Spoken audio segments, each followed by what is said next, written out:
Si kecil tertegun sejenak. Tatapannya perlahan beralih ke perut Kina detik berikutnya. Clayton tidak bisa menahan diri, kemudian menutupi mulutnya dan tertawa. Anak nakal, kamu berani menertawakan ibu, Kina mendengus, menggelitik ketiak Clayton dengan jari tangannya. Kebetulan si kecil sangat takut geli, seketika tidak bisa berhenti tertawa sama sekali. Dia berpura-pura bersikap arogan dan bertanya, masih berani menertawakan ibu, Clayton tertawa terbahak-bahak sambil berbaring di tempat tidur, tiba-tiba menggelengkan kepalanya untuk menunjukkan bahwa dia tidak berani lagi. Saat ini aku akan melepaskanmu. Kina juga tahu apa yang dinamakan bermain sewajarnya. Jika bermain keterlaluan dan membuat si kecil marah, itu tidak baik. Clayton bangkit dari tempat tidur, mengambil tablet dan menulis. Bu, tunggu sebentar. Aku akan meminta kepala pelayan membawakan makanan kemari. Setelah itu, si kecil dengan cepat turun dari tempat tidur dan meninggalkan kamar. Kina melihat belakang punggung putranya, dan sudut bibirnya melengkung dengan senyuman ringan, hatinya merasa hangat. Tak lama kemudian, Clayton tidak hanya meminta pelayan membawakan makanan yang ingin dimakan Kina, tetapi Kalenia dan ibu Kina yang telah mendengar bahwa putrinya sudah bangun, juga segera mengikuti. Kina, bagaimana keadaanmu? Apakah ada yang terasa tidak nyaman? Ibu Kina bertanya dengan khawatir. Jika ada yang terasa tidak nyaman, harus beritahu kami, agar dokter bisa segera memeriksa kamu tepat waktu. Mengerti? Kalenia berkata dengan prihatin, karena tuan muda ketiga pergi berbicara dengan dokter itu dan memberitahu isi percakapannya kepada mereka. Jadi dia sangat khawatir dengan tubuh Kina, takut jika tidak berhati-hati. Dan dia juga bertanya kepada Ezra secara pribadi, dan Ezra bilang Kina dan dokter itu hanya hubungan dokter dengan pasien, tidak ada kedekatan apapun. Dan Ezra juga bilang, tuan muda ketiga memberitahunya bahwa dokter setuju untuk merawat Kina waktu itu dikarenakan suatu alasan, tetapi Kevin tidak menyebutkan alasannya dan langsung pergi. Waktu itu menyelamatkan Kina, mungkin karena alasan itu. Bu, aku baik-baik saja, aku merasa lebih baik, Kina menjawab sambil tersenyum. Kevin bilang kondisinya tidak begitu serius, kedepannya bisa dirawat perlahan di rumah. Baguslah jika baik-baik saja, baguslah. Kalenia mengangguk dan bertanya dengan suara pelan di sebelah telinga Kina. Kina, ibu akan bertanya satu hal padamu. Mendengar perkataan Ibu Okto, tatapan Kina menatap lurus, kemudian berkata sambil tersenyum, semuanya satu keluarga, ibu ada pertanyaan apa katakan saja. Ini, Kina, kamu masih mencintai Ezra, kan? Setelah Kalenia menanyakan hal ini, dia langsung melihat telinga Kina merah, kemudian segera mengkonfirmasi perasaannya terhadap Ezra. Meskipun sudah berpisah 4 tahun, masih tetap sama. Kina tidak menyangka Ibu Okto akan bertanya secara langsung. Pipinya sedikit panas, dan mengangguk ringan. Lalu kenapa kamu tidur terpisah dengan Ezra? Kalenia bertanya lagi dengan suara pelan. Wajah Kina memerah lagi. Tidak disangka, pertanyaan ibu mertuanya semakin lugas dan berani. Bagaimana dia menjawab pertanyaan ini? Setelah terdiam beberapa saat, dia berbisik, Aku baru saja kembali. Sedikit tidak terbiasa. Ezra sekarang memperlakukan dirinya seperti orang asing. Dia sama sekali tidak tahu bagaimana beradaptasi dengannya, apalagi tidur bersama. Yang dia pikirkan sekarang adalah bagaimana membuat Ezra kembali jatuh cinta pada dirinya lagi. Orang dulu kalau menikah, kebanyakan tidak bertemu sama sekali sebelum pernikahan, sampai malam pernikahan baru saling bertemu. Kamu dan Ezra bahkan sudah memiliki anak, apalagi yang tidak terbiasa. Kamu harus lebih banyak berinteraksi dengan Ezra, mungkin saja dia bisa mengingat masa lalu. Kalenia berpikir seperti itu di dalam hatinya. Dulu karena Kina, Ezra terkena penyakit jantung ini, lupa dengan masa lalu, dan sekarang dia hanya bisa mengingat hal-hal yang terjadi dalam kurun waktu sebulan lebih. Terutama situasi Ezra, sama sekali tidak ada obat untuknya, bisa sembuh atau tidak, itu tergantung pada kehendak Tuhan. Dulu, dia tidak ingin Ezra mengingat masa lalu, karena pada saat itu mereka semua mengira Kina sudah mati. Sekarang Kina sudah kembali dan tidak mati. Dia pasti berharap Ezra bisa mengingat masa lalu dan kembali seperti dulu. Melihat ibu mertuanya berkata seperti ini, Kina tidak bisa menolak langsung, jadi hanya samar-samar mengangguk. Setelah membahas masalah ini, Kalenia mengobrol santai dengannya sejenak, sampai setelah Kina selesai makan, dia dan ibu Kina baru meninggalkan kamar. Ibu Ezra, tubuh Kina masih kurang sehat, apa ini tidak terlalu cepat? Ibu Kina bertanya dengan tidak setuju. Justru karena kondisi tubuh Kina, makanya ingin dia harus tinggal sekamar dengan Ezra. Ezra, anaknya sangat pandai bersikap dan tidak akan bertindak sembrono. Seperti kata pepatah, waktu akan menumbuhkan perasaan. Selagi Kina dalam masa pemulihan, biarkan Ezra lebih sering menjaga Kina. Dengan begitu, maka perasaan kedua orang ini akan segera tumbuh kembali. Kalenia berkata dengan nada sangat yakin. Ibu Kina berpikir sejenak, lalu mengangguk, setuju dengan cara Kalenia. Dia juga sangat memahami putrinya. Berpisah kamar dengan Ezra, pasti ide putrinya. Dan situasi Ezra sekarang juga seperti ini. Jika tidak ada yang mendorongnya, mereka berdua tidak tahu kapan baru bisa bersama. Di malam hari Ezra melangkah ke kamar putranya di saat putranya sedang mandi di kamar mandi. Ezra memandang Kina yang duduk di tempat tidur, berdeham, merendahkan suaranya dan melanjutkan, kita ini suami istri, harusnya tidur sekamar. Lagi pula, orang tua kita semua ada di sini. Jika mereka tahu kita tidur terpisah, ini tidak baik. Sambil berbicara, dia melirik ke arah kamar mandi, karena takut akan mengejutkan si kecil di dalam. Untungnya, desain kedap suara kamar mandi cukup bagus. Jika putranya tahu, palingan langsung bawa pergi saja orangnya. Mendengar perkataan Ezra yang sangat tegas, Kina tidak ingin keinginan Ezra begitu mudah terwujud. Aku baru saja kembali, masih tidak terbiasa tinggal sekamar denganmu. Kina sengaja berpura-pura gengsi, semakin sering kita tidur bersama, maka akan terbiasa. Ezra langsung berkata tanpa berpikir, kemudian mengingatkannya lagi, bicaralah dengan pelan. Wajah Kina memerah saat mendengar Ezra berkata seperti ini. Ezra, kamu bajingan, wajah Kina memerah dan mengutuk dengan suara pelan. Kita adalah suami istri. Ezra tidak berekspresi, berbicara seolah-olah sangat wajar. Kina terdiam beberapa saat, kemudian bertanya, hanya karena kita adalah suami istri? Karena ayah dan ibu melihat kita tidur di kamar yang terpisah. Kelihatannya tidak bagus, jadi kamu ingin aku kembali ke kamar bersamamu?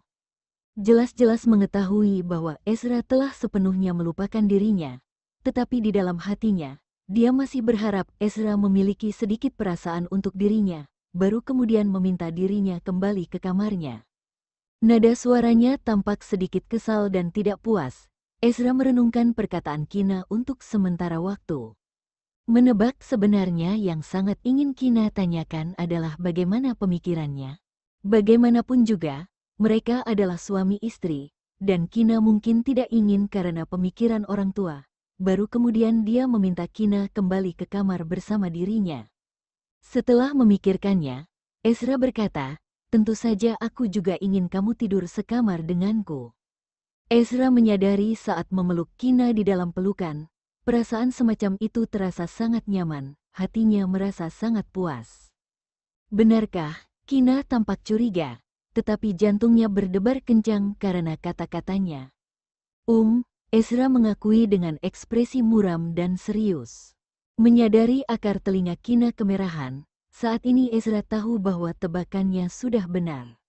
Dia begitu peduli dengan pemikiran Ezra, tebakan ini membuat hati Ezra sedikit bersemangat. Kina cukup puas dengan jawaban Ezra, tetapi Kina masih tetap terus bertanya, kenapa kamu ingin aku kembali tidur bersamamu?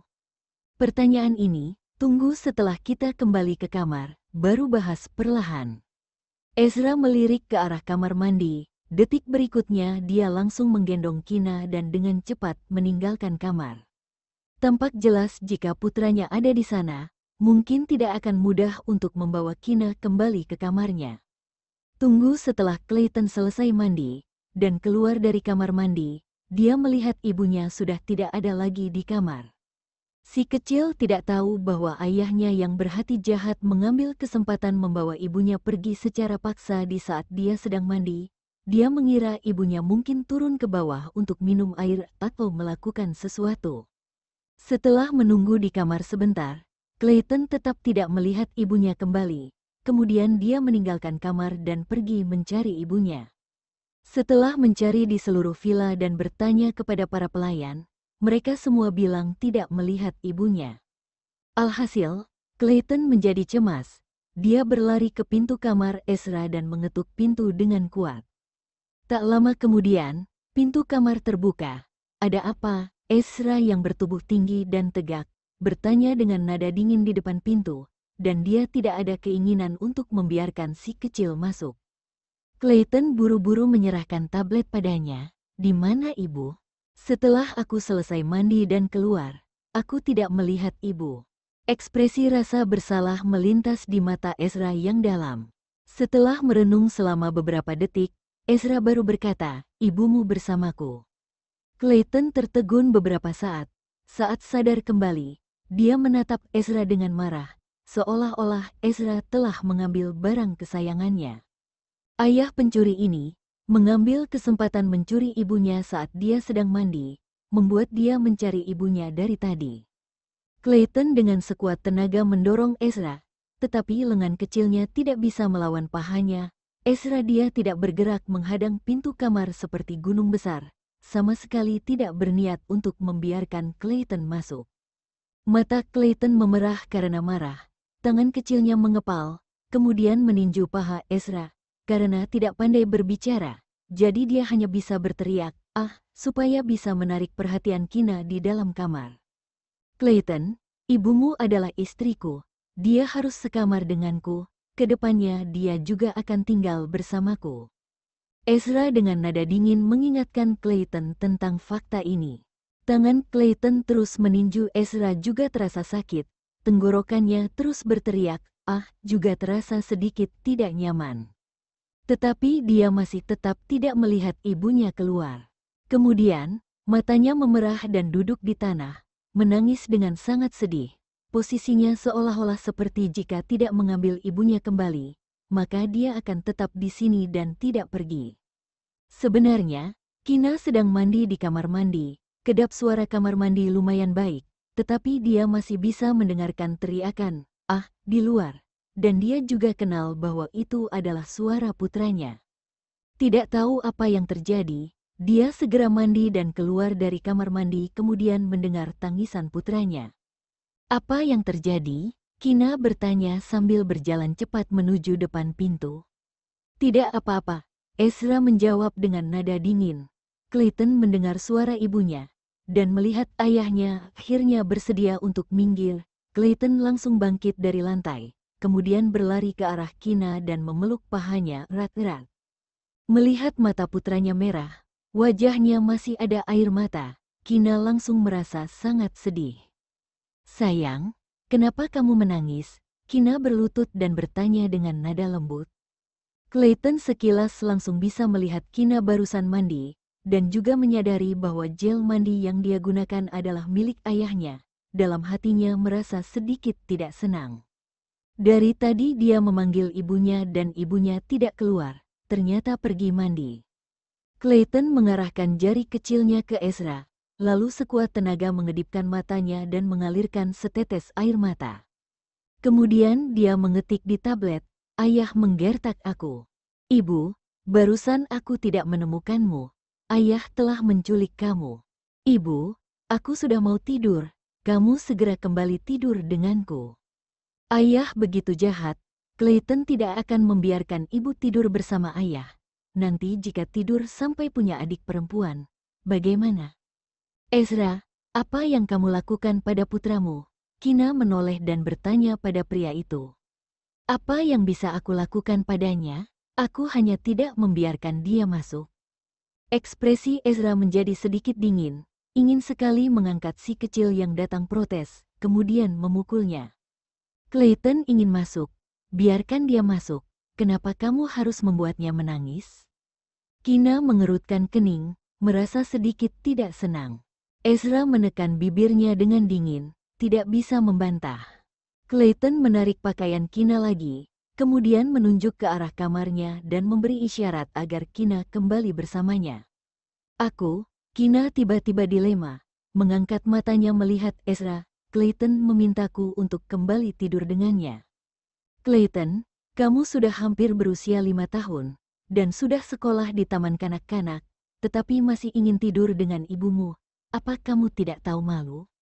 Ezra sudah mengambil keputusan dan tidak ingin berkompromi dengan putranya. Lengannya yang panjang dengan erat memeluk pinggang Kina, tidak mau melepaskan orang. Clayton mendengus, memegang erat pakaian Kina dengan tangannya, tidak ingin pergi. Atau, aku temani Clayton dulu untuk sementara waktu, Kina berkata kepadanya dengan nada negosiasi. Jangan berharap, ekspresi Ezra menjadi dingin. Jika membiarkan bajingan kecil ini menang malam ini, kedepannya jika dia ingin tidur dengan istrinya, bukankah dia harus melihat ekspresi wajah bajingan kecil ini?